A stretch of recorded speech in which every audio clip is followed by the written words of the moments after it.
Death of a partner part 1 में हम करेंगे।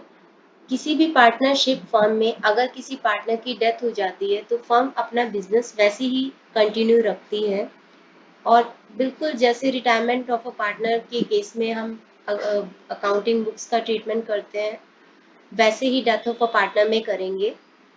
तो क्या क्या किया जाता है? सबसे पहले change in profit sharing ratio. Obviously जब किसी पार्टनर की डेथ हो जाती है तो बाकी के पार्टनर्स को शेयर चेंज हो जाता है, तो या तो वो गेन करेंगे, जनरली गेन करते हैं, लेकिन हो सकता है कि वो अपनी प्रॉफिट शेयरिंग रेशियो को चेंज कर दे, तो उसकी वजह से कोई हो सकता है कि कोई एक पार्टनर सेक्रीफाइस कर ले। एडजस्टमेंट फॉर गुडविल बिल्कुल सेम रिटायरमेंट के जैसे होगा। एडजस्टमेंट ऑफ गुडविल, इसके हम कुछ क्वेश्चंस करेंगे। Adjustment for revaluation of assets and liabilities, death के टाइम पर भी उसी तरीके से रिवैल्यूएशन किया जाएगा एसेट्स और लायबिलिटीज का, ताकि जो डिसीज पार्टनर है उसके एयर को जो भी एसेट्स और लायबिलिटीज के वैल्यूएशन में चेंज आने से कोई गेन हुआ है या लॉस हुआ है तो उसको दे दिया जाए। रिजर्व्स वगैरह, एक्यूमुलेटेड प्रॉफिट्स, एक्यूमुलेटेड लॉसेस उसी तरीके से बांटे जाएंगे जैसे रिटायरमेंट में बांटे जाते हैं। Determining the amount due to deceased partner, कि ताकि हम डिसीज पार्टनर की अमाउंट कैलकुलेट कर सके, ताकि उसके एग्जीक्यूटर या उसके एयर को वो अमाउंट दे दी जाए। और होता है इसमें पेमेंट, उसके लीगल एयर को पेमेंट कर दिया जाता है, और एंड में एडजस्टमेंट ऑफ कैपिटल्स किया जाता है। तो इसमें हम 3 टॉपिक करने वाले हैं mainly. Change in profit sharing ratio same रहेगा, new ratio and gaining ratio. जैसे रिटायरमेंट वाले चैप्टर में मैंने बताया था कि डेथ ऑफ अ पार्टनर पर भी अगर जो एग्जिस्टिंग पार्टनर्स हैं उनका कुछ नहीं दे रखा कि उनका शेयर चेंज होगा या कुछ भी होगा, तो कुछ भी नहीं दे रखा, तो उनकी ओल्ड रेशियो ही उनकी न्यू रेशियो बन जाएगी, और उनकी ओल्ड रेशियो ही उनकी गेनिंग रेशियो बन जाएगी। सेम रहेगा। सपोज कि हमें ओल्ड दे रखा है और गेन दे रखा है किसी क्वेश्चन में, और हमें न्यू निकालना है, तो ओल्ड माइनस न्यू अगर पॉजिटिव होता है तो वो सेक्रीफाइस होता है। अगर आपको ओल्ड दे रखा है शेयर पार्टनर्स का एग्जिस्टिंग का, मान लो कि किसी पार्टनर ने किसी पार्टनर की डेथ के बाद भी सेक्रीफाइस किया है, तो उसका न्यू शेयर निकालने के लिए old minus sacrifice is equal to new share निकल जाएगा। ओल्ड माइनस न्यू करते हैं, अगर माइनस में आता है तो गेन होता है, और अगर हमें ओल्ड और गेन शेयर पता है तो ओल्ड शेयर में गेन शेयर ऐड कर देंगे, तो उस पार्टनर का न्यू शेयर आ जाएगा। सेम एज इट इज जैसे रिटायरमेंट में हमने ट्रीटमेंट करी थी न्यू रेशियो निकालने की, गेनिंग रेशियो निकालने की, तो वो हम इसमें करेंगे। हमने एडमिशन वाले चैप्टर में और रिटायरमेंट वाले चैप्टर में बहुत सारे क्वेश्चंस किए हैं। इनफैक्ट इसमें भी कॉम्प्रिहेंसिव इलस्ट्रेशंस हम करेंगे, तो उसमें भी रेशियो निकालने का जब भी आएगा तो हम इसको कैलकुलेट करेंगे। तो ये हो गया पहला टॉपिक कि change in profit sharing ratio. आगे है adjustment for goodwill. Adjustment for goodwill same रहेगा, फिर भी हम इसके 1-2 क्वेश्चंस करते हैं। एडजस्टमेंट ऑफ गुडविल में क्या होता है कि डिसीज पार्टनर जब तक उसकी डेथ हुई थी तब तक वो फर्म का पार्टनर था, तो उसके भी एफर्ट्स की वजह से गुडविल अर्न की गई है, तो उसके लीगल एयर को या उसके एग्जीक्यूटर को उसकी गुडविल का शेयर दे दिया जाएगा। तो एंट्री क्या हो जाएगी? रिटायरमेंट में उसका एंट्री होती थी gaining partners capital account debit to retiring partners capital account. मैंने बोला था कि टू सैक्रिफाइसिंग भी कर दो, अगर किसी के रिटायर होने से कोई न्यू शेयर की वजह से कोई सेक्रीफाइस कर रहा है कंटिन्यूइंग पार्टनर्स में। इसमें भी सेम ही रहेगा, इसमें भी gaining partners capital account debit to deceased partners capital account, मतलब जिसकी डेथ हो चुकी है। अगर इसके अलावा कोई पार्टनर सेक्रीफाइस कर रहा है तो उसको भी क्रेडिट किया जाएगा उसका शेयर। हम इसका इक्वेशन करेंगे जिसमें आपको मैं ये वाला पार्ट दिखाऊंगी। ठीक है, तो gaining debit to deceased to sacrificing partners capital account. तो हम इसका इक्वेशन कर लेते हैं। गुडविल का सेम रहेगा, जैसे एक था कि गुडविल अगर ऑलरेडी एग्जिस्ट कर रही है बुक्स में तो उसको सेम वैसे ही राइट ऑफ कर दिया जाएगा। तो राइट ऑफ करने के लिए हम एंट्री क्या करेंगे, हम एंट्री करेंगे all partners capital account debit to goodwill account. अगर कोई पुरानी गुडविल पड़ी है बुक्स में तो उसको राइट ऑफ करने के लिए हम ये एंट्री करेंगे। गुडविल एक एसेट होती है, assets expenses and losses increase होते तो डेबिट, डिक्रीज होते तो क्रेडिट। तो अभी क्योंकि हम गुडविल को राइट ऑफ कर रहे हैं तो इसलिए उसको क्रेडिट कर देंगे। पुरानी गुडविल को राइट ऑफ कर दिया जाता है। इसका रीजन ये है कि किसी भी पार्टनर की रिटायरमेंट या डेथ पे गुडविल की कैलकुलेशन की जाती है, तो उस न्यू गुडविल में ऑलरेडी वो वाली पुरानी गुडविल की एडजस्टमेंट हुई होगी। तो ऐसे करके अगर हम उसको राइट ऑफ नहीं करेंगे तो गुडविल की ओवर स्टेटमेंट हो जाएगी, यानी कि 2 बार डबल काउंटिंग हो जाएगी। तो इसलिए इस वाली पुरानी गुडविल को राइट ऑफ कर दिया जाता है। और एंट्री क्या होती है, all partners capital account debit to goodwill account. अगर कोई गुडविल बुक्स में एग्जिस्ट कर रही है तो, या अपीयर कर रही है तो।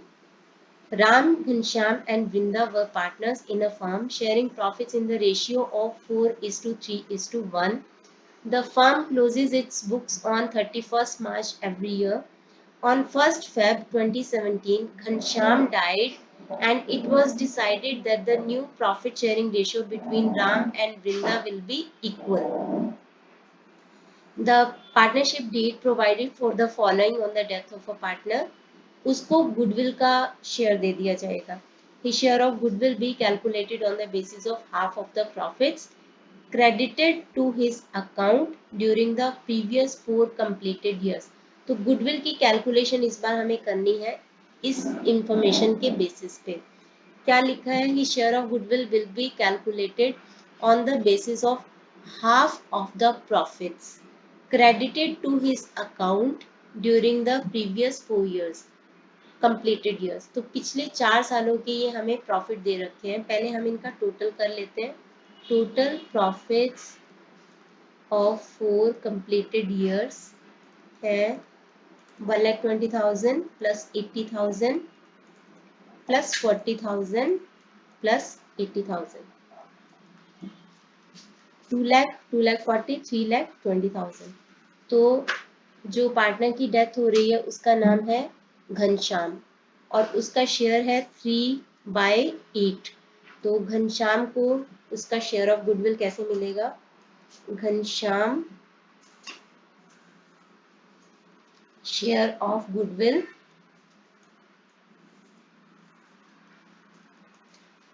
Half of the profits credited to his account. तो ये जो प्रॉफिट्स हैं उसके अकाउंट में कितने क्रेडिट होंगे, जितना उसका शेयर है 3/8, उसका हाफ करेंगे तो हमारे पास उसका शेयर ऑफ गुडविल आ जाएगा। तो यह होगा 40,000 इंटू ये 20,000, क्या आ गया 60,000।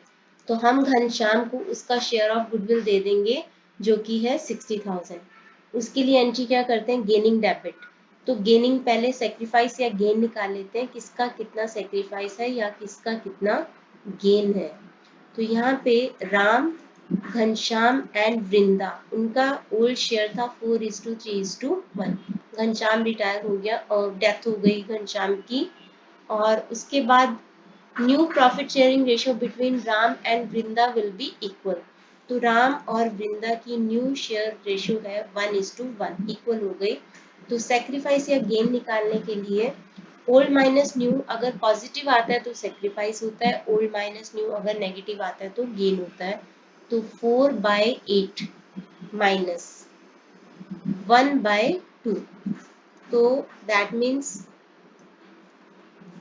मीन्स राम ने कोई ना तो सेक्रीफाइस किया है ना तो कोई गेन किया है, तो पूरे का पूरा गेन वृंदा ने ही किया है। तो वृंदा ने ही पूरे का पूरा गेन किया। हम देख भी लेते हैं, वृंदा का ओल्ड शेयर था 1/8 माइनस न्यू शेयर है 1/2, तो माइनस 3/8। तो दैट मीन्स पूरे का पूरा शेयर गेन किसने किया है, वृंदा ने। तो वृंदा के कैपिटल अकाउंट को डेबिट किया जाएगा। राम ने ना तो कोई सेक्रीफाइस किया ना कोई गेन किया, तो उसको छोड़ दिया जाएगा, ignore. Vrinda's capital account debit to Ghanshyam's capital account, उसका गुडविल का शेयर हम इसको दे देंगे। तो एंट्री कर देते हैं, Vrinda's capital account debit to Ghanshyam's capital account. 60,000 उसका शेयर ऑफ गुडविल है, जिसको कि हम वृंदा के अकाउंट को डेबिट कर देंगे। जितना भी शेयर ऑफ गुडविल होता है डिसीज पार्टनर का या रिटायरिंग पार्टनर का, उसके लिए गेनिंग पार्टनर्स के कैपिटल अकाउंट को डेबिट किया जाता है। तो ये था एक क्वेश्चन। अब हम करेंगे एक और क्वेश्चन करते हैं इससे रिलेटेड गुडविल का।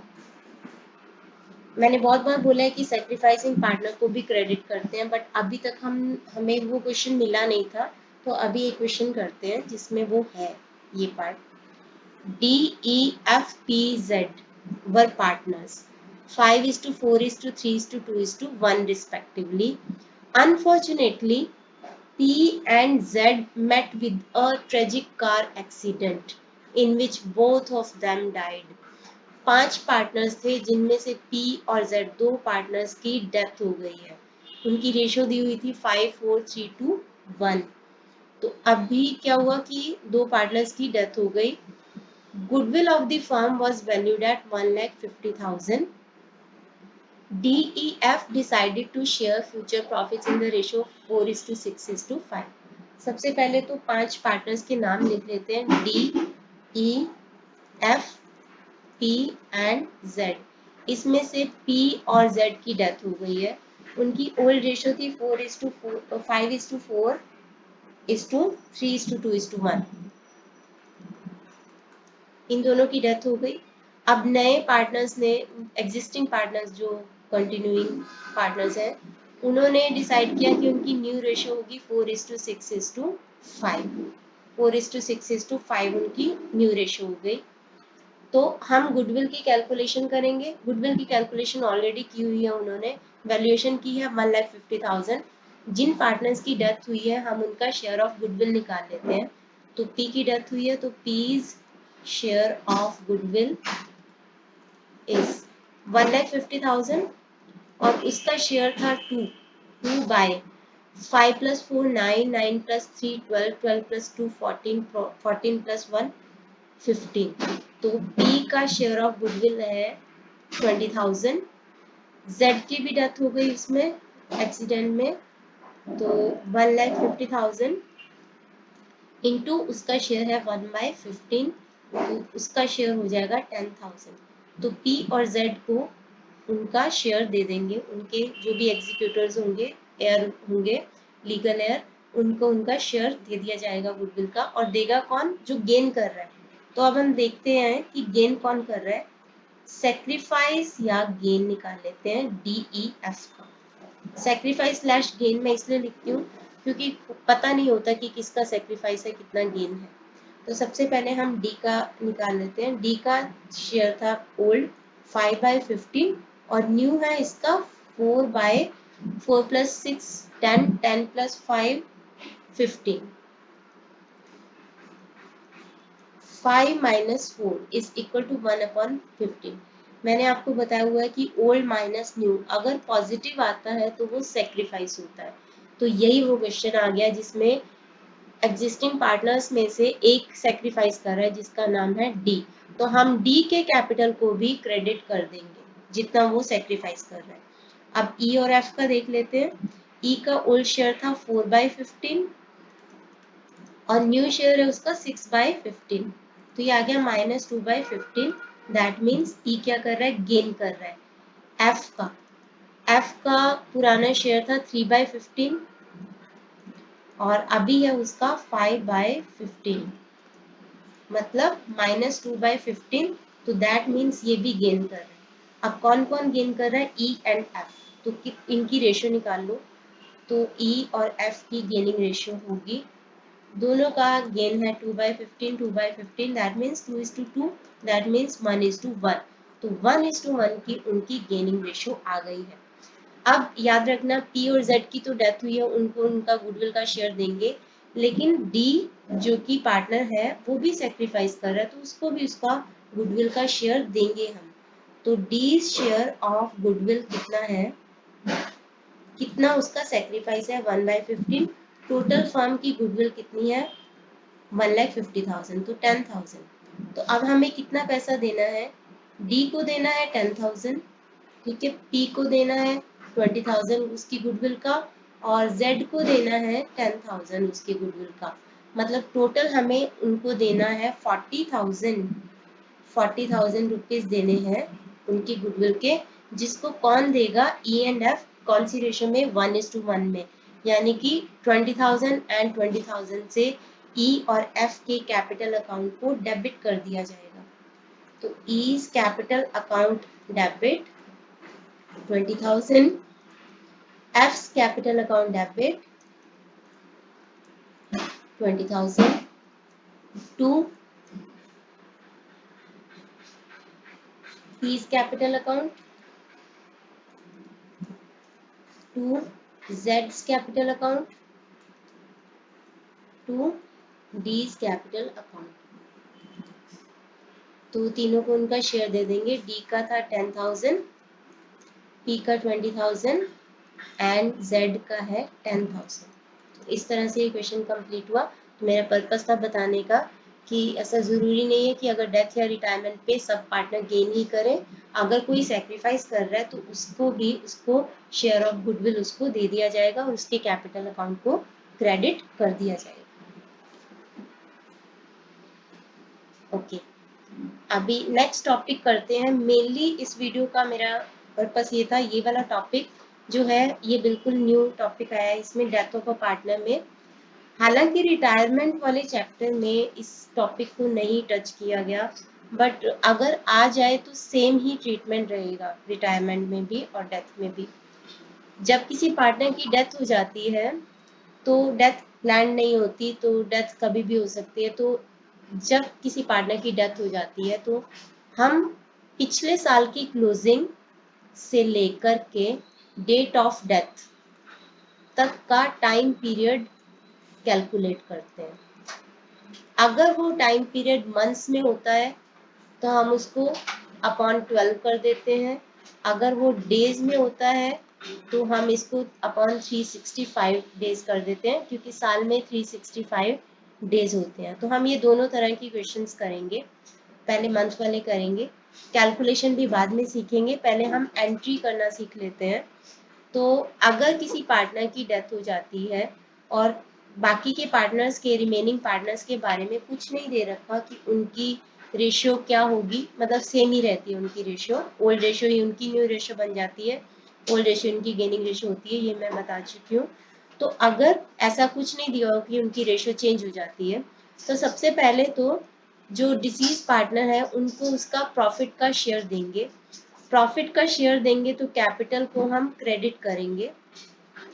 Liabilities, income and capital increase होते हैं तो क्रेडिट करते हैं, तो प्रॉफिट से उसका कैपिटल क्रेडिट करेंगे। और क्योंकि हम डेथ अनप्लान्ड थी, साल के बीच में कभी भी डेथ हो गई थी, तो प्रॉफिट एंड लॉस एप्रोप्रिएशन से नहीं ट्रांसफर कर सकते, क्योंकि वो तो साल के एंड में बनाया जाता है, फाइनल अकाउंट्स जब पूरे बनाए जाते हैं, profit and loss account, profit and loss appropriation account तब बनाया जाता है, बैलेंस शीट। तो साल के मिड में हम क्या करते हैं, पिछले सालों के प्रॉफिट्स के बेसिस पे कुछ एस्टिमेट लगा के हम profit and loss suspense account से उसको उसका पैसा दे देते हैं। ठीक है, तो एंट्री क्या कर देते हैं, profit and loss suspense account debit instead of profit and loss appropriation account, उसकी बजाय profit and loss suspense account debit to deceased partners capital account, उसके कैपिटल को क्रेडिट कर देते हैं। अब जिस डेट को डेथ होती है, रिटायरमेंट में भी हमने किया था कि नई बैलेंस शीट बन जाती है, तो नई बैलेंस शीट बनती है तो हम इस प्रॉफिट एंड लॉस अकाउंट को, क्योंकि इसका डेबिट बैलेंस है, इसको हम दिखाते हैं एसेट साइड पे। एसेट साइड पे इसलिए दिखाते हैं क्योंकि एसेट का भी डेबिट बैलेंस होता है और यहाँ पे प्रॉफिट एंड लॉस का भी डेबिट बैलेंस आया, तो उसको उसकी एसेट साइड पे दिखा दिया जाता है till the end of the year, till the end of the accounting period, मतलब 31 मार्च तक उसको ऐसे ही दिखाया जाता है। और फिर जब 31 मार्च आता है तो इस अकाउंट को क्लोज कर दिया जाता है। इसको क्लोज कैसे किया जाएगा? Profit and loss appropriation account debit किया था तो क्लोज करने के लिए इसको क्रेडिट कर देंगे, तो profit and loss suspense account करके इसको क्लोज कर दिया जाता है। हालांकि आपसे ये एंट्री नहीं करवाएंगे क्योंकि हमें सिर्फ डेथ ऑफ अ पार्टनर की टाइम तक की बैलेंस शीट बनानी है, उसके बाद साल खत्म होने के बाद की नहीं पूछेंगे। लेकिन थ्योरी वाले क्वेश्चन में ये पूछा जा सकता है कि इस profit and loss suspense account को किस साइड पे दिखाया जाएगा और साल के एंड में इसको कैसे ट्रांसफर किया जाएगा। ठीक है, तो ये एंट्री हो जाएगी। हो सकता है कि जब किसी पार्टनर की डेथ हुई हो तो उसका शेयर ऑफ लॉस निकल रहा हो, जब लॉस निकलेगा तो इस एंट्री को रिवर्स कर दिया जाएगा, प्रॉफिट वाली एंट्री को रिवर्स कर दिया जाएगा। लॉस की अमाउंट से क्या होता है, कैपिटल क्या हो जाती है, कम हो जाती है। तो लायबिलिटी इनकम कैपिटल जब कम होते हैं तो उसको डेबिट करते हैं। तो हम क्या एंट्री करेंगे, deceased partners capital account debit to profit and loss suspense account in case of loss. Same यही चलेगा, अभी profit and loss suspense account को क्रेडिट किया तो इसका क्रेडिट बैलेंस है, तो इसको अभी बैलेंस शीट की लायबिलिटी साइड में दिखाया जाएगा और साल के एंड में, अकाउंटिंग पीरियड के एंड में हम इसको क्लोज करेंगे। क्लोज कैसे करेंगे, क्रेडिट किया था तो इसको डेबिट करके क्लोज करेंगे। तो profit and loss suspense account debit to profit and loss appropriation account. ये था कि जब रिमेनिंग पार्टनर्स की रेशियो चेंज नहीं होती तो हमें ये करना है। इनफैक्ट हमें बस यही एक एंट्री दिखानी है। ये पार्ट आपको थ्योरी में पूछा जा सकता है कि इसको कैसे क्लोज किया जाएगा, इसको कहाँ पे दिखाया जाएगा। तो ऐसे कर सकते हैं, लायबिलिटी साइड में दिखाया जाएगा अगर ये लॉस है, मतलब प्रॉफिट एंड लॉस को क्रेडिट किया, लायबिलिटी साइड में दिखाया जाएगा उस टाइम पर। और अगर profit and loss suspense account को डेबिट किया है तो एसेट का भी डेबिट बैलेंस होता है, तो इसको डेबिट साइड में दिखाया जाएगा, मतलब एसेट साइड में दिखाया जाएगा ऑफ बैलेंस शीट। ये वाली एंट्री आपसे नहीं पूछेंगे, ये थ्योरी का पार्ट है। तो ये था कि जब profit and loss ratio change नहीं होता तो हमें क्या एंट्री करनी है, मेनली हमें यही याद रखना है, profit and loss suspense account debit to deceased partners capital account. और अगर लॉस होता है तो एंट्री रिवर्स कर दो, deceased partners capital account debit to profit and loss suspense account. ये था कि अगर रेशियो चेंज नहीं होता तो क्या एंट्री करते हैं। ठीक है, तो हम क्या करते हैं, पहले हम इसका क्वेश्चन कर लेते हैं, फिर मैं आपको वो बताती हूँ कि जब रेशियो चेंज होती है तो क्या करते हैं, तो ऐसे कंफ्यूजिंग नहीं होगा आपके लिए। इसके भी पहले हम ये वाला क्वेश्चन करते हैं। ये है estimation of profit on time basis. Time के बेसिस पे हम प्रॉफिट का एस्टिमेट लगाते हैं। जैसे हम क्वेश्चन को सॉल्व करते हैं और आपको पता चलेगा, रमन, दमन and Karan were partners sharing profits in the ratio of 3:2:1। तो रमन, दमन and Karan 3:2:1। Daman died on 30th June 2021। तो Raman and Karan 30th June 2021 को इसकी डेथ हो गई है, यानी कि 31st मार्च को पिछली क्लोजिंग हुई होगी साल की और 30th जून को उसकी डेथ हो गई है। तो मतलब कितने महीने बनते हैं, अप्रैल मई जून, 3 महीने बनते हैं। तो हम 3/12 करेंगे। शेयर ऑफ प्रॉफिट और loss of the disease partner from the beginning of the year up to the date of death was to be determined on the basis of last year's profit which was 3,60,000।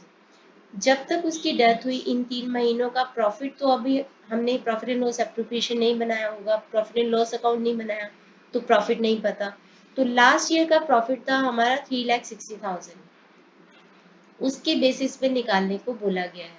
अब ये जो profit था ये पूरे साल का था, यानी 12 महीनों का था। हमें क्या करना है, उसकी डेथ हुई है 3 महीने के बाद, यानी उसने 3 महीने काम किया होगा, तो हम 3 महीने का प्रॉफिट निकालेंगे, यानी कि 3/12। ठीक है, इनमें से डेथ हुई है दमन की, तो हम निकाल लेते हैं, दमन्स शेयर ऑफ प्रॉफिट निकालेंगे पिछले साल का प्रॉफिट था 3,60,000, ये पूरे साल का था। अब उसने 3 महीने काम किया तो 3/12 और उसका शेयर कितना है 2/6, तो 2/6 करेंगे तो यहाँ पे निकाल लेते हैं कितना आता है 60,000, इधर 5,000, ये आ रहा है 30,000। तो 30,000 प्रॉफिट आ रहा है। प्रॉफिट आ रहा है तो हम एंट्री क्या करते हैं, ये एंट्री कर लेते हैं हम। क्या है, रेशियो चेंज नहीं हो रहा, कुछ भी नहीं लिखा तो दैट मीन्स रेशियो चेंज नहीं हो रहा। तो हम एंट्री क्या करेंगे, हम एंट्री करेंगे profit and loss suspense account debit to the months capital account. Profit and loss suspense account debit to the months capital account, उसको उसका शेयर दे देंगे, प्रॉफिट्स का उसका शेयर उसको हम दे देंगे। तो ये था कि अगर रेशियो चेंज नहीं होता। एक और क्वेश्चन करते हैं इसका। Sanjay, Ajay and Karan were partners sharing profits in the ratio of 3:2:1। तो Sanjay, Ajay and Karan 3:2:1। Karan died on 31st July 2021। 31st July 2021। तो साल की क्लोजिंग अगर आपको कुछ भी नहीं दे रखा ना तो भी आपने एज्यूम करना है 31 मार्च को पिछले साल की क्लोजिंग हुई होगी और उसकी डेथ हो गई करण की 31 जुलाई को। तो अप्रैल, मई, जून एंड जुलाई 4 मंथ्स के बाद उसकी डेथ हो गई है। Sanjay and Karan decided to continue the business. अच्छा, यहाँ पे संजय एंड अजय होगा क्योंकि करण की तो डेथ हो गई है। Sanjay and Ajay decided to continue the business. Share of profits or loss of the deceased partner from the beginning of the year up to the date of death was to be determined on the basis of last year's profit. पिछले साल के profit के basis पे उसका ये 4 महीनों का profit calculate किया जाएगा और उसको करण को उसका शेयर दे दिया जाएगा। करण के जो भी एग्जीक्यूटर होगा उसको उसका शेयर दे दिया जाएगा और उसके कैपिटल अकाउंट को डेबिट किया जाएगा, क्रेडिट किया जाएगा। अब लास्ट ईयर का लॉस निकला है, लास्ट ईयर लॉस वाज 1,80,000। तो अगर पिछले साल को बेसिस माना है तो अगर पिछले साल लॉस हुआ है तो इन 4 महीने को भी हम लॉस ही मानेंगे। तो पिछले साल का जो लॉस था वो था 1,80,000। अब हम निकालते हैं करंट शेयर ऑफ लॉस पिछले साल के लॉस के बेसिस पे। तो 1,80,000 पिछले साल का लॉस था। अब उसकी डेथ हुई है 4 महीने के बाद, तो 4/12 4 महीने का भी लॉस निकलेगा। उसका शेयर है 1/6, तो निकाल लेते हैं 4 3 12 60,000 एंड 10,000। तो उसका शेयर ऑफ लॉस आया इस बार। जब शेयर ऑफ लॉस आता है तो उसकी कैपिटल अकाउंट को हम करेंगे debit to profit and loss suspense account. तो एंट्री क्या करेंगे, current share current capital account debit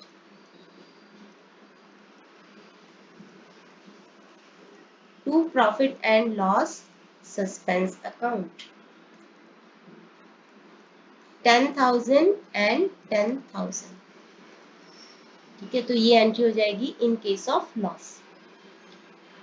अभी तक हमने जो क्वेश्चंस किए हैं ना उसमें मंथ्स का आ रहा था, तो why don't we do a sum जिसमें दिन हो। तो दिनों के हिसाब से वाला भी एक क्वेश्चन देख लेते हैं। वो मुझे यहाँ पे दिखा नहीं तो हम एक क्वेश्चन बनाते हैं। जैसे मान लो ABC 3 पार्टनर्स हैं, 1:1:1। Suppose C died on 12 June 2023. Profit on the basis of last year was to be calculated.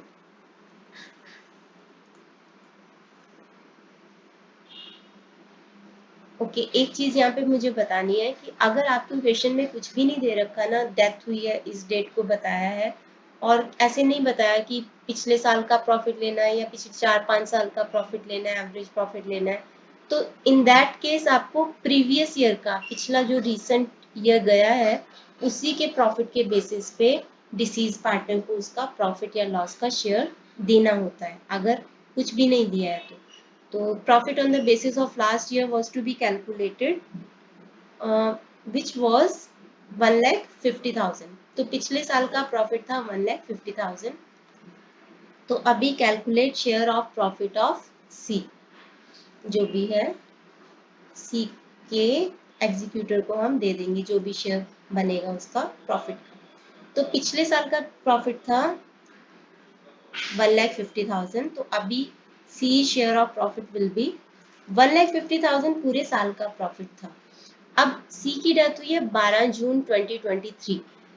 साल की समझो कि बुक्स क्लोज होती है 31 मार्च को, तो 31 मार्च से लेकर के 12 जून तक अभी मंथ्स कैलकुलेट करना थोड़ा सा मुश्किल है, तो हम डेज कैलकुलेट करते हैं। तो अप्रैल आया बीच में, मई आया बीच में। अप्रैल के हुए 30 डेज, मई के हुए 31 डेज और जून के हुए 12 डेज। तो ये बनते हैं हमारे 73 डेज। तो हम क्या करेंगे 73 अपॉन 365, क्योंकि साल में 365 डेज होते हैं, तो 70 नॉन लीप में, तो 73 अपॉन 365। तो ये पूरे साल का प्रॉफिट था, ये तब तक का प्रॉफिट था जब तक उसने काम किया है, उसके बाद डेथ हो गई, तो इतना टाइम का प्रॉफिट आ गया उसका। और उसका शेयर, ये तो टोटल फर्म का प्रॉफिट आया ना, तो सी का शेयर था 1/3, तो सी का 1/3 कर देंगे। 73 के टेबल में आता है 365, मल्टीपल है इसका, तो 73 1 ज़र 73, 73 5 ज़र 365, तो ये आ गया। तो यहाँ पे आ जाएगा 30,000 एंड 10,000। तो सी का शेयर ऑफ प्रॉफिट आएगा 10,000। एंट्री क्या करेंगे, profit and loss suspense account debit to C's capital account 10,000। तो यहाँ पे हम डेज के हिसाब से कैलकुलेट कर सकते हैं, जब तक पिछले साल की क्लोजिंग हुई और जब उसकी डेथ हुई, बीच का जो टाइम पीरियड है, डेज की क्लोजिंग करके कैलकुलेशन करके डिवाइड बाय 365, फिर उसके शेयर से करके हम उसका शेयर ऑफ प्रॉफिट निकाल लेंगे। सपोज ऐसे दिया होता कि सी डाइड ऑन 15 जून, तो हम इसको 2.5 मंथ्स मान सकते थे। अप्रैल का 30 डे, मतलब एक महीना अप्रैल का, मई का एक महीना और जून का आधा महीना, तो हम इसको 2.5 अपॉन 12 करके कर सकते थे कि 1,50,000 इंटू 2.5 अपॉन 12 इंटू 1/3, तो 2.5 महीने का हम उसको उसका प्रॉफिट दे देते। ये हमने कुछ क्वेश्चंस किए हैं जिसमें है कि जब एग्जिस्टिंग पार्टनर्स की प्रॉफिट शेयरिंग रेशियो चेंज नहीं होती तो क्या एंट्री होती है। प्रॉफिट के केस में profit and loss suspense account debit to deceased partner capital account, और लॉस के केस में deceased partners capital account debit to profit and loss suspense account. अब है अगर प्रॉफिट शेयरिंग रेशियो चेंज हो जाती है तो क्या करते हैं। When profit sharing ratio of the remaining or continuing partner change हो जाती है, तो एक बहुत ही सिंपल तरीका है, हालांकि मैं ये दोनों चीजें बता दूंगी, बट हम इसको दोनों तरीके से करते हैं एक बार बताने के लिए। तो अगर प्रॉफिट आया, मान लो कि बाकी के पार्टनर्स की रेशियो चेंज हो जाती है, तो रेशियो चेंजेस, तो क्या एंट्री करते हैं, दो तरीके इसके करने के। अगर तो प्रॉफिट है, प्रॉफिट आया उसका, तो एंट्री पहली सेम ही करेंगे, profit and loss suspense account debit to deceased partners capital account,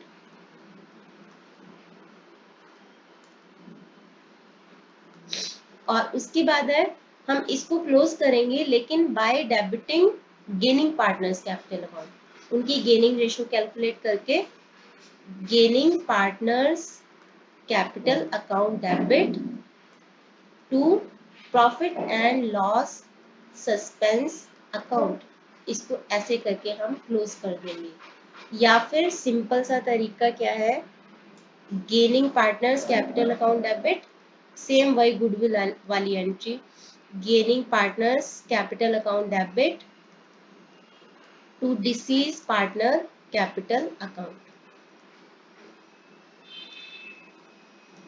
अगर आप इसको देखो प्रॉफिट एंड लॉस एक्सपेंस को यहाँ से हटा दो तो ये बन गई gaining partners capital account debit to deceased partner capital account. अगर रेशियो चेंज होती है तो हमें ये एंट्री करनी है। ये दो भी कर सकते हैं, ये कर लो, सिंपल है, एक ही एंट्री करनी पड़ेगी। और अगर लॉस होता है तो रिवर्स कर दो इन दोनों को।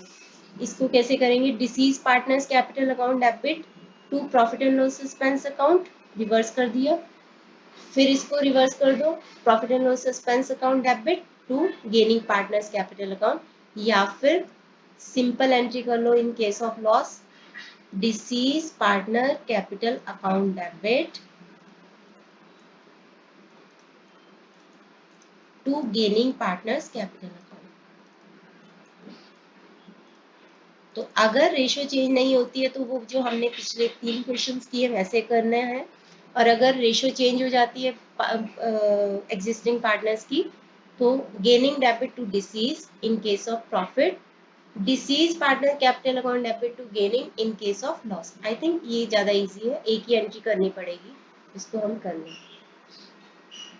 तो हम इसका भी क्वेश्चन करेंगे। उसके पहले एक चीज है यहाँ पे, कई बार ऐसा होता है कि किसी पार्टनर की डेथ हो जाती है तो जो रिमेनिंग पार्टनर्स होते हैं वो ये डिसाइड करते हैं कि हम सस्पेंस अकाउंट नहीं बनाएंगे, profit and loss suspense account नहीं बनाएंगे, हम पूरे फाइनल अकाउंट्स ही बना लेते हैं। फाइनल अकाउंट्स बना लेते हैं मतलब हम प्रॉफिट एंड लॉस अकाउंट बना लेते हैं, हम profit and loss appropriation account बना लेते हैं, हम बैलेंस शीट बना लेते हैं। बैलेंस शीट तो खैर बनेगी, इस केस में भी बनेगी ही, तो profit and loss appropriation account बना लेते हैं। तो जब उन्होंने सारे फाइनल अकाउंट्स बना ही लिए हैं तो फिर क्या किया जाता है, किसी पार्टनर की डेथ पर जो भी है प्रॉफिट शेयरिंग रेशियो जो भी है सब पार्टनर्स को दे दिया जाता है। एक पार्टनर की बजाय सब पार्टनर को जो भी प्रॉफिट या लॉस है दे दिया जाता है जब वो फाइनल अकाउंट्स बना लेते हैं। तो एंट्री तो वही होगी जो फर्स्ट चैप्टर में हमने की थी पार्टनरशिप फंडामेंटल्स में, profit and loss appropriation account debit to partners capital account. अगर प्रॉफिट आया, अगर लॉस आया तो रिवर्स कर दो इसको, partners capital account debit to profit and loss appropriation account. तो जब तक उसकी डेथ होती है तब तक के अकाउंट्स ही बना लेते हैं वो। तो आपको यहाँ पे क्वेश्चन में दिखेगा कि कैसे पता चलेगा। Aman, Barun and Charu were partners sharing profits in the ratio of 5:3:2. Barun died on 30th September 2020. Aman and Charu decided to continue business sharing profits equally. तो उन्होंने डिसाइड किया कि वो इक्वल पार्टनर्स बन जाएंगे। In terms of partnership deed accounts were prepared as on 30th September 2020। तो partnership deed का ये उन्होंने एग्रीमेंट पहले ही किया हुआ था कि अगर किसी पार्टनर की डेथ हो जाएगी तो हम अकाउंट्स बनाएंगे। तो अकाउंट्स वर प्रिपेयर्ड, तो फाइनल अकाउंट्स बनाए गए, तो बनाए गए तो that means profit and loss appropriation account बनेगा। तो profit for the period up to 30th September, जब तक उसकी डेथ हुई वरुण की, तो तब तक का प्रॉफिट कैलकुलेट किया गया, वॉज डिटर्मिन्ड एट 9 लाख। आगे था एस्टिमेटर, एस्टिमेशन करते थे पिछले साल के बेसिस पे या पिछले सालों के बेसिस पे, यहाँ पे हमने प्रॉफिट ही निकाल लिया 6 महीने का 9 लाख का, जब तक उसकी डेथ हुई तो 9 लाख के हिसाब से उसको क्या सारे ही पार्टनर्स को उनका शेयर दे देंगे। तो कौन सी रेशो में देंगे, ऑब्वियसली ओल्ड रेशो में। तो हम एक ही एंट्री करेंगे, profit and loss appropriation account debit to Aman's capital account, to Barun's capital account, to Charu's capital account.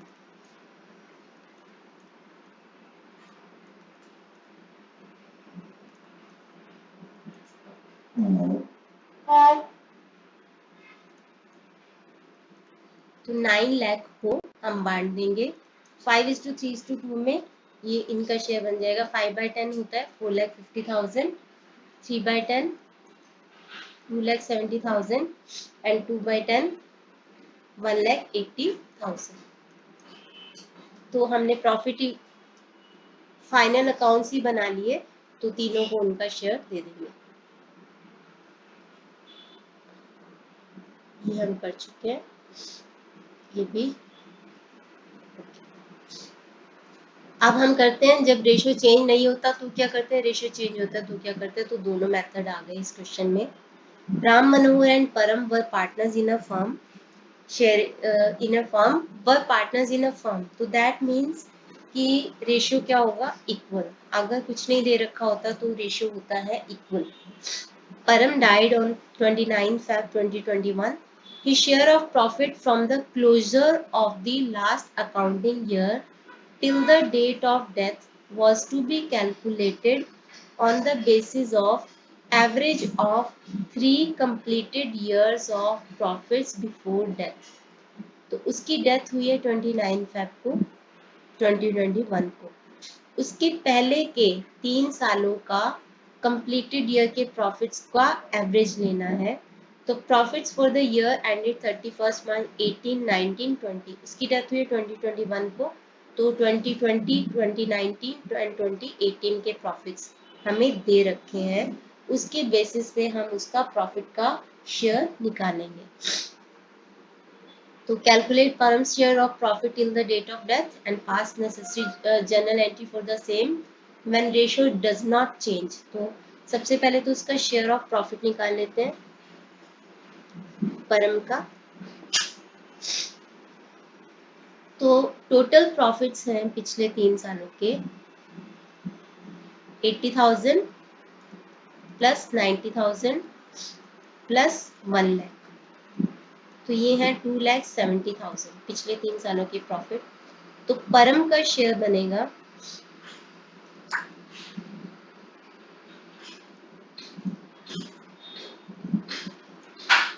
29 Feb 2021, 31 मार्च को पिछली क्लोजिंग हुई होगी, उसकी डेथ हुई है 29 Feb 2021। वैसे ये गलत लिखा है क्योंकि 21 में 29 Feb होगा नहीं, नॉन लीप ईयर है।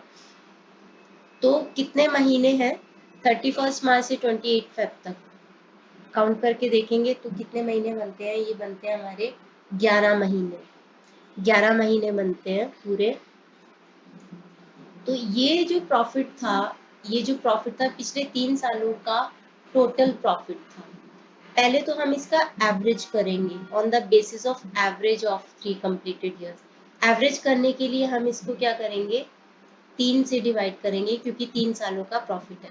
तो परम का शेयर ऑफ प्रॉफिट निकालने के लिए 90,000 एवरेज ऑफ 1 ईयर, मतलब 1 साल का प्रॉफिट होता, उसने काम किया 11 महीने के लिए, तो 11/12 इंटू उसका शेयर है कुछ नहीं दिया, तो दैट मीन्स उसका शेयर है 1/3, इक्वल पार्टनर्स हो गए तो 1/3। तो ऐसे करके हम उसका शेयर निकालेंगे, ये आएगा 27,500। शेयर ऑफ प्रॉफिट हमने निकाल लिया है। 2 केसेस हैं, जब रेशो चेंज नहीं होता और जब रेशो चेंज होता है। तो हम पहले पहला केस करते हैं, जब रेशो चेंज नहीं होता तो क्या एंट्री करेंगे, जब रेशो चेंज नहीं होता तो प्रॉफिट आ रहा है तो हम एंट्री क्या करेंगे, profit and loss suspense account debit to Param's capital account.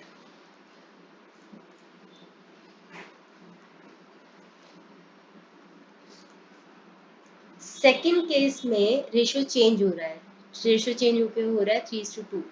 तो पार्टनर्स के नाम है, पार्टनर्स के नाम है राम मनोहर एंड परम। तो पहले तो हम उनका सेक्रीफाइस या गेन निकालना पड़ेगा। राम मनोहर एंड परम, उनकी ओल्ड रेशियो थी 1:1:1। परम की डेथ हो गई तो अभी न्यू रेशियो चेंज होके हो गया उनका 3:2।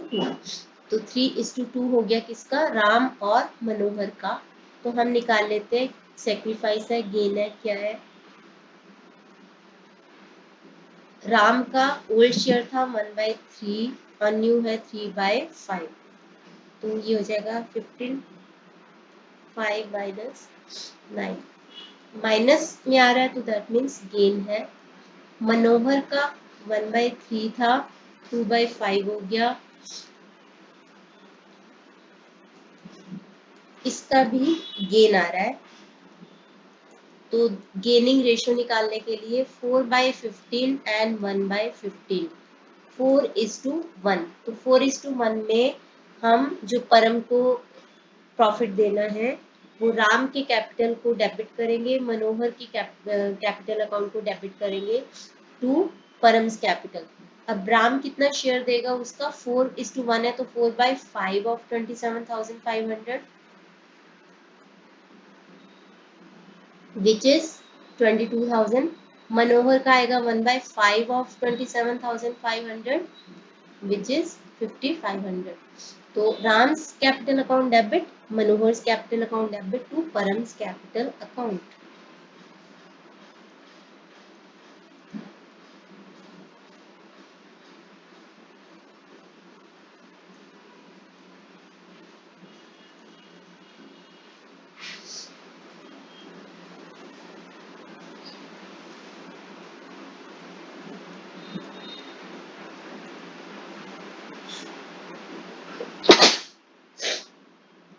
ओके, अभी है ये था कि टाइम बेसिस पे प्रॉफिट की कैलकुलेशन की जाती है कई बार। अब प्रॉफिट अगर साल के मिड में साल के बीच में किसी की डेथ हो जाती है तो प्रॉफिट कैलकुलेट करना मुश्किल है, क्योंकि जब तक फाइनल अकाउंट्स नहीं बनेंगे प्रॉफिट नहीं पता चलेगा। लेकिन सेल्स के बारे में पता होता है किसी भी बिजनेस को कि इस महीने में हमारे इतने सेल्स हुए, इतने महीने में हमारे इतने सेल्स हुए। तो जब तक उसकी डेथ हुई है किसी पार्टनर की तो तब तक के सेल्स हमें पता होते हैं। पिछले साल के सेल्स हमें पता है, पिछले साल का प्रॉफिट हमें पता है। अब up to the date of death जितना टाइम पीरियड था उतने के सेल्स हमें पता है, तो उसके सेल्स के बेसिस पे हम एस्टिमेट के बेसिस पे हम प्रॉफिट निकाल लेते हैं।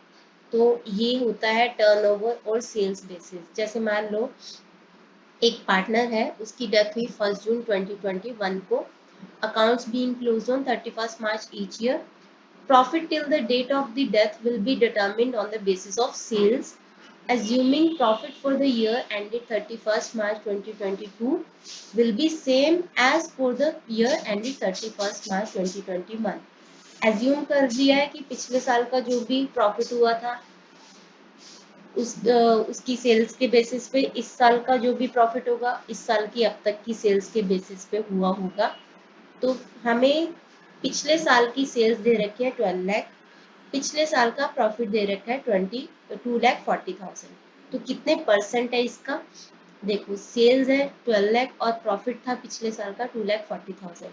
तो प्रॉफिट परसेंटेज निकालने के लिए 2,40,000 प्रॉफिट था अपॉन 12 लाख की सेल्स के ऊपर, तो ये आता है आपका 20%। तो एज्यूम किया इस साल भी 20% ही आया होगा। तो इस साल की अप्रैल और मई, जून में उसकी डेथ हो गई 1 जून, तो अप्रैल में 2 महीने में उसने काम किया होगा, तो उसकी वजह से 3 लाख की सेल्स हो गई। 3 लाख का 20% ही प्रॉफिट आया होगा, तो प्रॉफिट आया होगा 3 लाख इंटू 20%, मतलब 60,000 आया होगा। तो उसके बेसिस पे उसका शेयर उसको दे देंगे। मान लो कि उसका शेयर है 1/3, तो 20,000 से उसका शेयर उसको दे देंगे। तो हमने क्या किया, पिछले साल के सेल्स के बेसिस पे पिछले साल के प्रॉफिट की परसेंटेज निकाली, इस साल की उसकी जब तक उसकी डेथ हुई है तब तक की सेल्स के बेसिस पे प्रॉफिट की परसेंटेज निकाली, उसको उसका शेयर दे दिया। अच्छा, कई बार ऐसे हो सकते हैं जैसे लिखा हो कि there is a up trend of profit by 5%। मान लो कि लिखा हो कि there is a up trend of 5% in profit, तो that means कि प्रॉफिट 5% से बढ़ रहा है। तो यहाँ पे 20% था प्लस 5% करके हम निकालेंगे 25%।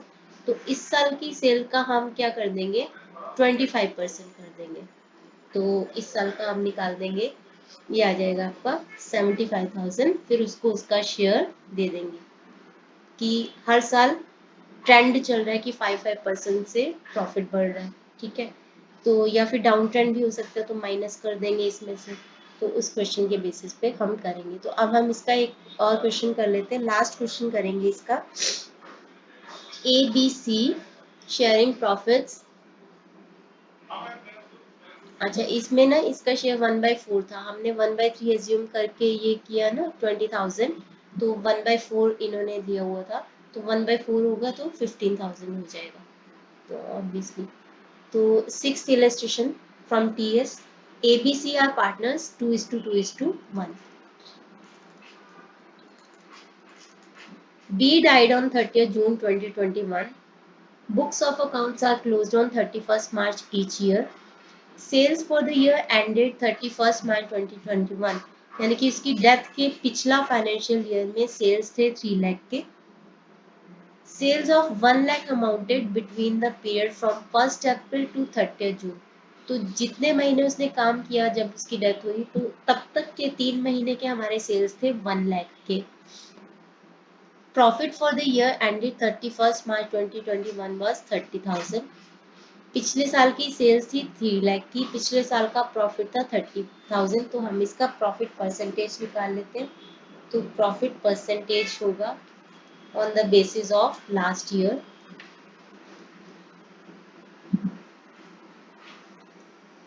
इसे निकालेंगे. 3 लाख की सेल्स थी, प्रॉफिट ऑन परसेंटेज का मतलब होता है 100 पर.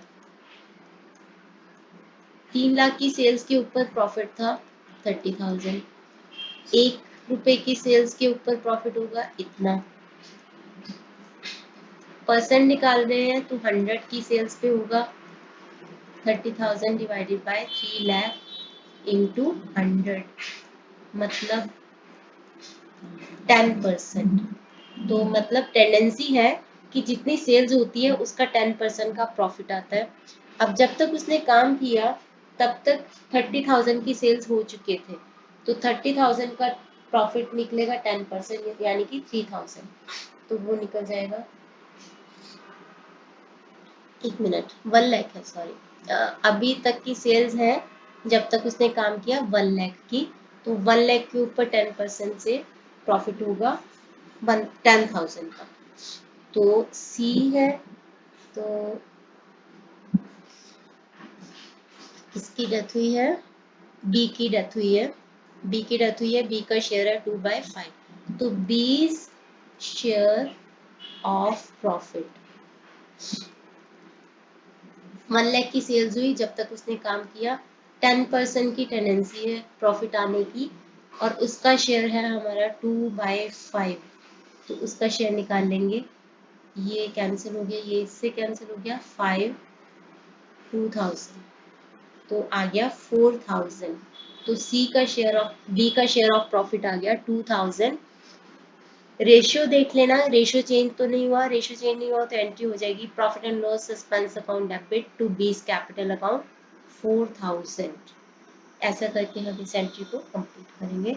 तो इस वीडियो के लिए इतना ही. नेक्स्ट वीडियो में हम करेंगे revaluation of assets and liabilities and treatment of reserves, जो कि बिल्कुल रिटायरमेंट के जैसा है. Thanks for watching.